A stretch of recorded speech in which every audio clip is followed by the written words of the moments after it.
La parole est aux insoumis, très courtisés dans cette campagne d'entre-deux tours. Ils sont invités à se prononcer jusqu'à mardi sur Internet. 3 options, voter blanc, Macron ou s'abstenir. Le vote Le Pen n'est pas une option. Jean-Luc Mélenchon, lui, n'a pas donné de consigne de vote à l'heure où une partie de ses électeurs sont plus animés par le rejet d'Emmanuel Macron que par la crainte du FN. Faut-il refuser de choisir, comme le disent certains, entre la peste et le choléra? On va poser la question à la porte-parole de Jean-Luc Mélenchon, Raquel Garrido. Bonjour. Bonjour. Merci d'être avec nous sur LCI. L'abstentionnisme est envisagé par certains électeurs, notamment ceux de Jean-Luc Mélenchon. Sur Twitter, il y a le hashtag sans moi le 7 mai qui est très repris. Il y a le site très consulté jevotepas.fr. Marine Le Pen a brisé un tabou. Face à elle, il n'y a pas de barrage naturel comme pour son père en 2002. Même vous ne donnez pas de consigne de vote. Est-ce que vous contribuez à banaliser le FN ? Non, je ne crois pas. Je pense à l'inverse même que nous sommes les plus efficaces dans la lutte contre le Front National. Ceux qui ont théorisé le Front républicain depuis 2002 ont totalement échoué dans leur façon de faire pour lutter contre le FN. Ce rapport très moralisateur, avec des injonctions de la part de ceux-là même qui mettent en place des politiques qui pourrissent la vie de nos compatriotes et notamment dans les catégories les plus défavorisées. Donc ceux-là, pour moi, n'ont pas de leçon à donner. Ils feraient bien plutôt de se taire et nous laisser faire. Parce que nous avons fait la démonstration qu'on allait chercher des voix là où justement le FN pouvait prospérer. Regardez chez les chômeurs en particulier. Pour moi, ce résultat, s'il y a vraiment une chose dont je suis très fière, c'est cela. Les chômeurs ne votent pas ou votent peu. Et là, ils sont venus voter, ils ont mis Jean-Luc Mélenchon en premier. On a compris la bataille des idées que vous avez en partie gagnée, vous l'avez dit, auprès des chômeurs et auprès des classes populaires.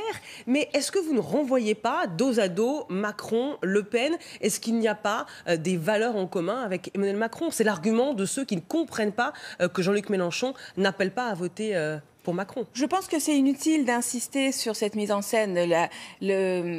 Le fait que nous ne voulions aucune voix pour Marine Le Pen a été dit clairement. D'ailleurs, dans le texte qui invite les insoumis à voter en ligne, c'est écrit 2 fois. Il me semble que ce serait opportun plutôt d'insister sur le fait que nous avons effectivement indiqué aux insoumis qu'il ne fallait pas voter le FN plutôt que d'entretenir une musique d'un signe égal qui n'existe pas et qui profite au FN en définitive. Mais mathématiquement, l'abstention, en tout cas des électeurs de Jean-Luc Mélenchon, elle va profiter à Marine Le Pen.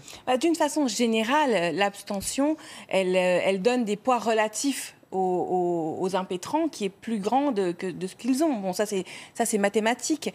Mais ça suffit pas, à mon avis, pour convaincre les gens d'aller voter Macron. Mais il y a des électeurs qui ont voté Jean-Luc Mélenchon au premier tour et qui se disent, de toute façon, elle ne passera pas. Ce n'est pas vrai, on n'en sait rien. On n'en sait rien, effectivement, on n'en sait rien. Par définition, aucune élection n'est courue d'avance. Et puis c'est vrai que quand le Front National se sent pousser des ailes dans toute la société, c'est une certaine énergie néfaste qui est libérée, peut-être dans tel ou tel service public, administration, chargé de clientèle, que sais-je, des gens qui sont proches du FN et qui du coup se sentent un peu forts et puis peuvent commencer à maltraiter les gens en fonction de leur origine, de leurs idées aussi. Je pense par exemple à des syndicalistes qui ont pu faire campagne pour Jean-Luc Mélenchon et aujourd'hui peut-être se reprennent des regards méprisants de la part de chefs ou de sous-chefs qui sont tout fiers de leur Marine Le Pen. Donc je dis que c'est dangereux, bien sûr que c'est dangereux. Mais en revanche, là où les personnes qui soutiennent Macron se trompent totalement, c'est en pensant que depuis Paris, dans les plateaux parisiens, ils vont donner des injonctions qui seront écoutées par les citoyens français. Ce n'est pas le cas de tout le monde. François Ruffin, le réalisateur du film Merci Patron, qui est un adversaire d'Emmanuel Macron, lui, il dit qu'il va voter pour Macron. Oui, mais lui, il est mieux placé pour le faire que d'autres, en effet. Donc comment vous réagissez par rapport à sa position et par rapport à votre... Mais je respecte cette position. Je respecte cette position, tout comme je respecte la position de ceux qui disent écoutez, nous, on est pour la prise en compte dans le suffrage exprimé du vote blanc. Il me semble qu'il y en a qui disent qu'il faut compter maintenant combien il y aura de votes blancs ou de votes nuls, parce que vous savez que si on met un bulletin Jean-Luc Mélenchon dans l'urne, ça compte nul. Bon, les gens ont des stratégies différentes. Mais est-ce que ça ne signifie pas que Marine Le Pen a gagné cette bataille idéologique? On se souvient qu'en 2002, il y avait eu des millions de gens dans la rue. Et là, quelques jours après le premier tour, on a vu des jeunes qui renvoyaient dos à dos Macron-Le Pen. Ils disaient ni Marine, ni Macron, ni patrie, ni patron. Alors certes, ils étaient 2000, ils étaient peu, mais le symbole est là. Ça veut dire que la jeunesse n'est plus contre le Front National en termes de barrage. gauche, à l'extrême droite. Alors si on est rigoureux, revenons un peu en arrière. Le soir du passage au deuxième tour de Marine Le Pen, c'est Emmanuel Macron qui s'est réuni à la rotonde avec ses amis de façon très souriante. Voilà, donc c'est lui le premier qui donne le signal, d'un signal de joie, comme il dit, le soir du premier tour. Donc après, on peut regarder les autres et lancer des pierres et les culpabiliser.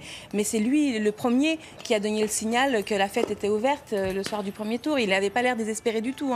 Je voudrais vous faire réagir à ce que disait Marine Le Pen hier soir en meeting. Elle a lancé un appel à ceux qui hésitent, notamment à vos électeurs, inciter à dégager les puissants en dénonçant l'oligarchie. Toute la rhétorique mélenchoniste était là.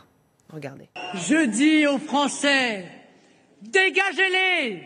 Ils vous ont suffisamment fait souffrir. N'ayez pas peur de leur faire face par votre vote, de tenir tête aux puissants, à l'oligarchie, à ceux qui décident pour vous, c'est-à-dire à votre place, mais en fait pour eux-mêmes.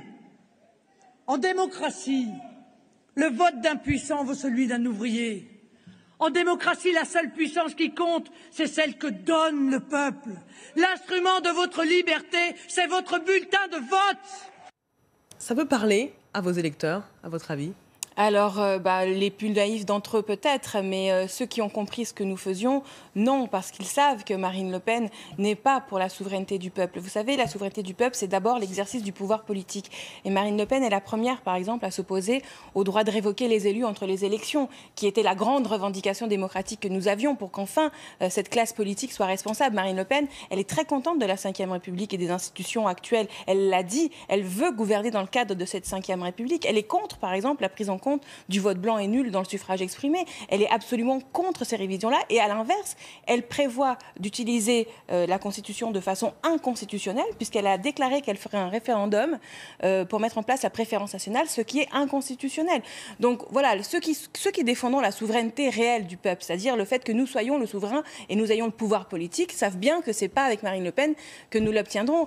À l'inverse, charge à nous de continuer la bataille pour la 6e République. Ça va se jouer notamment au moment des élections législatives, car je rappelle que si nous avons 185 députés et plus de 4 millions de signatures, nous pouvons passer par une voie d'initiative citoyenne pour mettre sur l'agenda de l'Assemblée nationale la question de la 6e République. Donc la bataille est loin d'être finie. Je voudrais vous faire réagir à ce que disait Emmanuel Macron hier soir sur TF1 et LCI et sur les racines du Front National.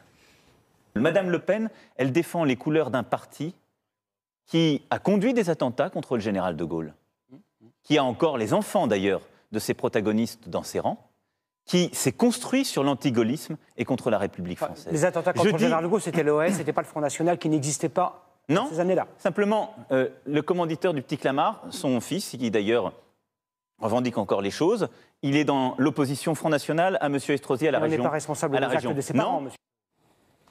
Ça fait écho à ce que dit aujourd'hui le chanteur, slameur Grand Corps Malade, qui parle de faute morale et politique. Jean-Luc Mélenchon ne peut pas protéger ses propres intérêts en gardant le silence. Il y a la politique et il y a le FN. Il faut qu'on soit tous d'accord là-dessus. Mais est-ce que lui, comme d'autres, ont voté Jean-Luc Mélenchon au premier tour ? Moi, c'est ça la question. Parce qu'à un moment donné, il faut aussi se regarder dans la glace et regarder ce que chacun a fait aussi pour lutter contre le FN. Ça aurait pu être différent. On aurait pu donner une autre image de la France en empêchant Marine Le Pen d'être au deuxième tour. Et Jean-Luc Mélenchon a fait tout ce qu'il fallait faire pour que ça marche et de façon la plus désintéressée. Ça veut dire quoi ? Après moi, le chaos ? On a envie de comprendre ce qui a changé par rapport à 2002, par rapport à l'époque où Mélenchon disait... Vous l'avez constaté. Parce que dans ce pays, beaucoup de choses ont changé depuis 2002 et en particulier l'échec de cette orientation de front républicain de tous PS et les Républicains contre le FN. Donc Macron, il est pire que Chirac. Pardon ? Macron, est-ce qu'il est pire que Chirac, puisque Mélenchon avait appelé à voter Chirac en 2002, même en se bouchant le nez ? Mais je crois que peut-être que... Bon, c'est quoi ? Vous ne comprenez pas ce que je veux dire, je crois. Le PS et les Républicains ont été balayés de ces élections. Le fait majeur, c'est que toute une scène politique a été écartée par les Français. Si, au soir de ce message, qui est sans ambiguïté, Jean-Luc Mélenchon avait accouru au service de cet ancien monde, laissez-moi vous dire que toute perspective future de combattre réellement le FN aurait été compromise. Donc moi, je remercie Jean-Luc Mélenchon d'avoir admis la complexité de la situation, d'avoir parlé à l'intelligence de ses électeurs et des insoumis. Voilà, j'ai confiance. nous faisons ce qu'il y a lieu de faire. Nous allons faire ce que le devoir commande. Mais arrêtez de nous toiser. Voilà. Si vous vouliez que Marine Le Pen ne soit pas au deuxième tour, il fallait voter Jean-Luc Mélenchon au premier tour, il fallait faire campagne. Et les gens qui se réveillent aujourd'hui, peut-être parce qu'ils ont honte d'eux-mêmes, peut-être qu'eux n'étaient pas rentrés dans la bataille au bon moment, eh bien, d'abord, ils ont raison d'avoir honte. Parce qu'il fallait effectivement rentrer dans la bataille avant le premier tour en votant pour Jean-Luc Mélenchon. Et il faudra le faire la prochaine fois aussi. Le message est passé. Merci Raquel Garrido, porte-parole de Jean-Luc Mélenchon.